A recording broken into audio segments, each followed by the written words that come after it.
Fala galera, eu sou o Rômulo. E eu sou a Gabi. E a gente é do canal Estrada Bonita. E hoje a gente vai mostrar o Congresso pra vocês. A gente tá aqui na Praça do Congresso, então vamos lá com a gente. Isso aí.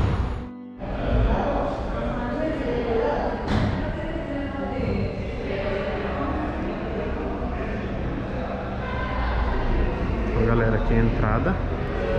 E aí tu tem as salinhas aqui que faz a recepção. Ó, tem a plaquinha aqui, ó. Visitas guiadas 10h30, meio-dia, 2h30 e 16 horas. A rua aqui é Hipólito Yrigoyen.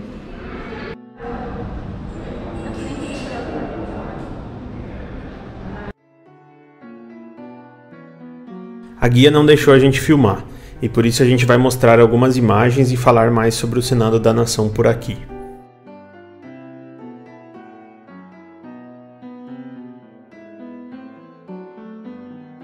Esse é o primeiro salão do Senado, conhecido como Salão das Províncias. Ele é a entrada do Senado e é onde o povo pode passar para assistir às sessões. Nele estão as bandeiras de todas as províncias do país e no teto tem a representação num vitral da República, em um campo que representa a principal atividade econômica na época da independência, a agricultura.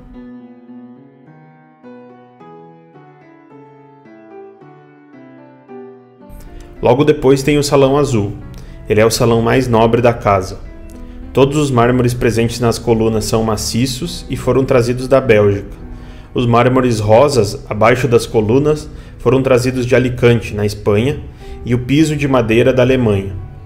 O salão sustenta toda a abóbada verde que dá para ver de fora do palácio, e é o centro geográfico dele. O lustre representa as províncias e os bustos dos libertadores do país.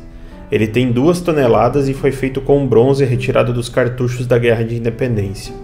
Nesse salão também está a Constituição da Nação, que deve ser reverenciada toda vez que o presidente entra no palácio. O próximo salão é o Salão Eva Peron, que foi o salão onde as primeiras senadoras se encontravam. Ele é em tom rosado e feito de carvalho da Eslovênia, e fica logo atrás do plenário. Nele está um busto de Evita, uma escultura de José de San Martín e o último sudário de Evita.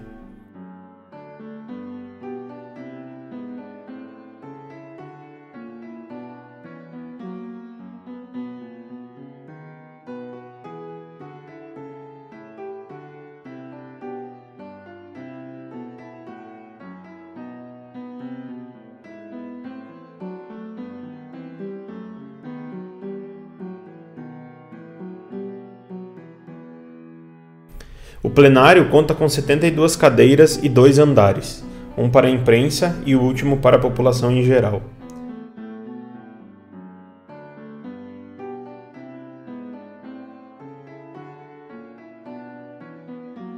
Essa última sala é a Sala Arthur Ilia, e é o lugar onde os senadores homens se reuniam antigamente, um lugar que era proibido para mulheres e que homenageia os presidentes da Argentina. Contar a história da Argentina sem falar de Perón e Evita é bem difícil. Por isso a gente vai fazer uma espécie de um resumão aqui para vocês entenderem um pouquinho a história dessas 2 figuras tão importantes para a história do país. Juan Domingo Perón nasceu na cidade de Roque Pérez, província de Buenos Aires, como um filho natural. Isso porque sua mãe e seu pai não eram casados.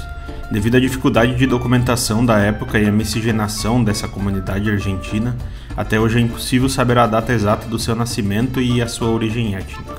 Seu pai era Mário Tomás Perón, um oficial de justiça, e sua mãe Juana Salvadora Sosa, uma índia terruelte, os 2 nascidos em Lobos, Buenos Aires. A proximidade mais correta é que Perón tem origem irlandesa, italiana, francesa e indígena, tudo meio que misturado. Ele viveu a infância se mudando pela Argentina, porque seu pai era transferido de um lugar para o outro, e o pai dele também buscava sempre um lugar que tivesse a presença de índios terrueltes, pois a mãe do Perón queria ficar perto do seu povo. Quando Perón tinha 10 anos, seus pais decidiram enviá-lo a Buenos Aires, para ficar com suas tias, que eram professoras e poderiam cuidar dele e educá-lo. Com 17 anos, ingressou no Colégio Militar de La Nación, e 2 anos depois se graduou como segundo tenente. Foi enviado à província de Entre Rios, e a partir daí teve seus primeiros contatos com a política. Quando foi enviado para reprimir grevistas que protestavam contra a empresa inglesa La Florestal.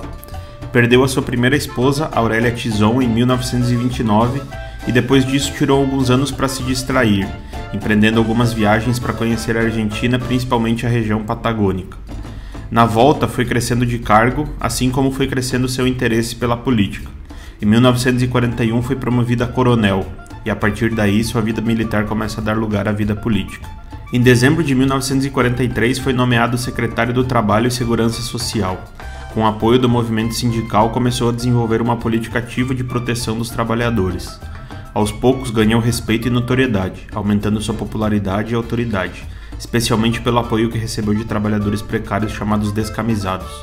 Uma curiosidade é que num dos protestos desses descamisados estava muito calor, e por isso eles foram obrigados a tirarem as camisas na frente da Casa Rosada, por isso o nome Descamisados. Em 1944 conheceu Eva Duarte, uma atriz da cidade de Junín, na província de Buenos Aires. Juntamente com Julian Ferrell, depõe o presidente que o nomeou secretário e Ferrell assume o poder. Perón assume a vice-presidência e o Ministério da Guerra. Com o crescimento do peronismo, um novo embaixador dos Estados Unidos é nomeado na Argentina. Esse embaixador acreditava que tinha recebido um poder divino de retirar Perón e Ferrell do poder. Ele fortalece os laços neoliberais do governo e Perón é meio que jogado para escanteio. Ferrell declara guerra ao Japão e à Alemanha e Perón é preso. Eva Duarte e líderes sindicalistas reuniram os trabalhadores da Grande Buenos Aires e exigiram a sua libertação.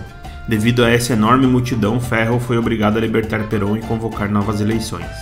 Em 1946, a candidatura formada por Perón e Quijano ganhou as eleições com 52,4% dos votos. Perón recebeu um governo extremamente descapitalizado internamente, porém com enormes reservas internacionais. Ele nacionalizou os bancos e ferrovias, o Banco Central e algumas companhias de eletricidade. A indústria cresceu e as importações foram regularizadas. Os empregos cresceram também e os salários mais ainda. Suas políticas tiveram muita similaridade com as de Getúlio Vargas no Brasil. Perón fortaleceu a Universidade de Buenos Aires, criando a cidade universitária. Criou a política de substituição de importações, criou a Ferrocarriles Argentinos e Aerolíneas Argentinas, a empresa Água e Energia Elétrica, fortaleceu com equipamentos as Forças Armadas, modernizou todo o sistema de saúde, ou seja, criou um estado de bem-estar social sem precedentes em tão pouco tempo no mundo. Politicamente, a presidência de Perón aumentou as crises. O movimento antiperonista, apoiado por boa parte dos militares, cresceu e era muito violento. Eva, nessa época, tinha uma importância política muito grande. Ela era um ícone argentino e decidiu ser chamada de Evita. Talvez Perón, sem Evita, não teria a grandiosidade que teve. A Constituição foi alterada e a reeleição foi aprovada, o que permitiu Perón disputá-la. Antes da eleição acontece a maior manifestação política da história da Argentina, onde 2 milhões de pessoas foram pedir para que Evita aceitasse serviço de Perón. Aqui o pueblo se reencuentra con los preclaros forjadores de la nacionalidad, porque este pueblo viene precisamente del fondo de la historia y tiene voz, clamor y tumulto de historia. Es la reencarnación de aquellos que en 1810 soñaron lo que tardaría más de un siglo en cumplirse. Evita de cara pediu tempo para pensar e mais tarde renunciou ao serviço, episódio conhecido como a renúncia de Evita.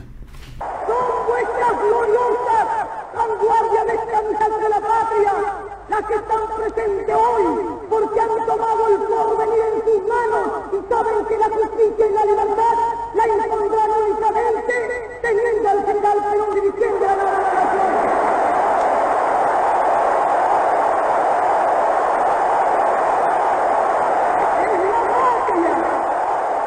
Es la patria que se a la justicia al llamado de los compañeros de la Confederación General del Trabajo para decirle al líder que detrás de él hay un pueblo. Perón ganhou as eleições com 63% dos votos e seu segundo mandato foi similar ao primeiro. As crises com a oposição ficavam cada dia mais violentas e em 1952 Evita morreu de um câncer de útero. Perón começou a tomar algumas atitudes que irritavam grupos que antes o apoiavam, como a Igreja Católica, por exemplo, e o Exército. Evita foi declarada como chefe espiritual da nação. E as rádios deveriam falar todos os dias às 20h25 que Evita passou para a imortalidade. A Argentina virou um palco de guerra e em 1955 a Praça de Maio foi bombardeada. Houve atos terroristas e queima de igrejas. Dia 19 de setembro de 1955, Perón renunciou e se exilou no Paraguai e depois na Espanha. No exílio, Perón continuou a ser muito influente. O governo militar foi um fracasso, diversas crises econômicas e crises internas enfraqueceram os militares. Em 6 anos tiveram 8 presidentes. Após as crises, os militares decidiram democratizar o país convocando eleições sem Perón. Ele era proibido de participar. O eleito foi o peronista Héctor José Cámpora. Cámpora renunciou e pediu novas eleições sem proibições. Perón foi eleito novamente em 1973 e sua vice era Isabelita Perón, sua terceira esposa. Perón morreu 1 ano depois de ser eleito. Sua esposa Isabelita assumiu o governo. Diferente de Evita, Isabelita não era muito aceita pelos argentinos e em 1976 Isabelita foi deposta novamente pelos militares, dando origem ao longo período chamado de terrorismo de Estado, que a gente vai falar em um próximo vídeo. O peronismo se dividiu em 2, o peronismo federal, que teve a liderança de Carlos Menem, após o fim da ditadura militar, e o peronismo oficial, ou kirchnerista, que teve a liderança de Néstor Kirchner. Os dois se juntaram ultimamente, dando origem à Frente de Todos, que ganhou as últimas eleições para presidente. Então, em 2011, a presidente aqui da Argentina era Cristina Kirchner, e ela, numa viagem diplomática para Cuba, ela viu um retrato do Che Guevara num dos prédios lá de um ministério de Havana. E ela se questionou, porque como que pode um país homenagear um estrangeiro, né? Porque Che Guevara, não sei se todo mundo sabe, mas ele é argentino e ele teve a sua vida política, toda a história dele construída na região de Cuba, também em outros lugares da América do Sul. Mas lá ele foi imortalizado num prédio, num mural muito similar a esse. E ela se questionou por que eles fizeram uma homenagem para um estrangeiro. E na Argentina, os próprios argentinos não faziam nenhuma homenagem para alguém do país. E aí foi que ela decidiu construir esse mural, e essa pessoa aí desse mural é a Eva Perón. Os 2 murais foram construídos em aço cortem, cada um pesa 7 toneladas, os 2 juntos pesaram 14 toneladas, e eles foram instalados aqui nesse prédio para ficar meio que visível para toda a Avenida 9 de Julho. Os 2 murais são figuras vetorizadas da Evita em 2 momentos meio que da vida dela, assim. Esse que vocês estão vendo aqui é o dia da renúncia dela. E ela tá meio que voltada para o lado norte da cidade, nessa parte do prédio. E nessa parte dá para perceber com o coque, com o microfone, com as expressões dos olhos e da boca dela que ela é uma Eva combativa. Então é como se ela estivesse combatendo o lado norte da cidade, que até hoje é o lado mais rico da cidade. Como a Eva ela foi assim uma líder social que lutou pelos direitos dos mais pobres, ela olha assim para o lado rico, tentando meio que enfrentar eles e tentando... Na verdade, essa sempre foi a luta dela, né? Enfrentar os mais ricos para poder dar uma condição melhor de vida para os mais pobres. Agora vamos para o outro lado lá ver o outro mural.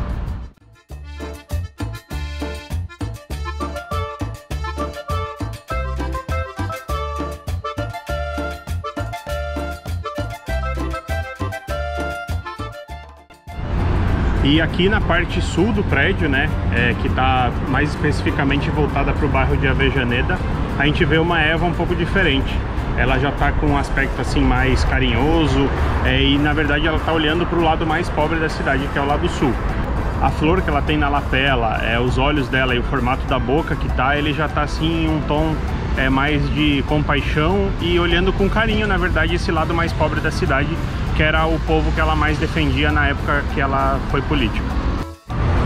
E na verdade, essa fotografia, né, ela é uma fotografia que foi vetorizada para poder dar origem ao mural. Ela é a capa do livro que ela escreveu já quando ela estava nos últimos dias de vida dela. Se eu não me engano, o livro é A Razão da Minha Vida. E ela já estava com câncer, já estava bem doente, assim. Então é meio que uma foto das épocas gloriosas dela, mas que foi usada no livro, que foi uma época do fim da vida dela, bem triste. Na verdade triste, mas ela é uma representação muito importante da política aqui da Argentina. Goste e não goste dela, os argentinos também, metade gosta, metade não gosta. Mas ela fez parte da história, assim como o Perón, e a gente achou prudente trazer essa história pra vocês. Principalmente porque qualquer lugar da cidade quase dá pra ver, né? Verdade, qualquer lugar da cidade dá pra ver esse mural.